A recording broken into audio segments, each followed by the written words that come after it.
Hi everybody. Let's just put together two things that we know already. So remember, if you have a circular motion, if you make a function for the angle as a function of time, such as we'll square the time and divide by 6 to get the angle, you can get different movements along that circular path. So here we're just accelerating. But we might want to define this angle piecewise, because we might want it to do one thing for a certain amount of time and then do a different thing for a certain amount of time.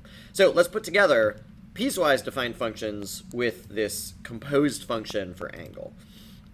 So I'm going to hide these. This is what my angle function looks like right now. So let's do this. Let's say I'm going to name all my functions like f1, f2. So let's say I want, I don't know, let's make a sine function. Here, I'm going to hide this one. So I want my angle to follow a sine function for some amount of time.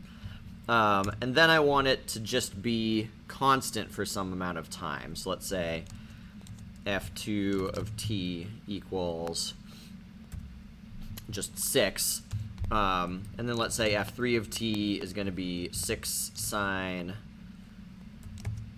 Let's do, what do I want to do? Let me think about it. All right, I took a minute and I designed something. So for times between 0 and 2 pi, I want my angle to follow this curve. So I want my angle to start here at 6 and then go down to 0 and then negative and then back up again. And then from times between 2 pi and 4 pi, I want my angle to just stay constant. And then for times between 4 pi and 6 pi, I want my angle to oscillate again. Okay, so I've just done this with separate functions and I've controlled the domains here. Let's hide all of these and let's remember how to make a piecewise defined function. So A is going to be my piecewise defined function. Remember that you have to do the domain followed by, except you have to use whatever your input variable is. So you have to use your domain first, followed by a colon, followed by the name of your function. And so now let's do the second domain, 2 pi less than or equal to t less than 4 pi, colon, f2t. And then my last domain is 4 pi less than or equal to t less than 6 pi, colon, f3t. Okay, I think that that's done it, so I'm displaying it just to make sure it still makes sense. It still makes sense. So now we're ready to see what it looks like when I use that as my motion function. So there was the oscillation. Now it stopped. Oh, but I didn't go all the way up to 6 pi. Okay, so let's go all the way up to 6 pi. Try again.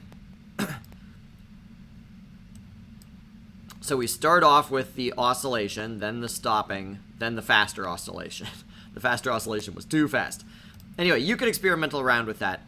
But my point was, you can carefully design your angle function in separate phases, and then if you want to, you can compose them all together as a piecewise defined function. And then the piecewise defined function can be an input composed with your vector equation here. Okay, I hope that that was helpful.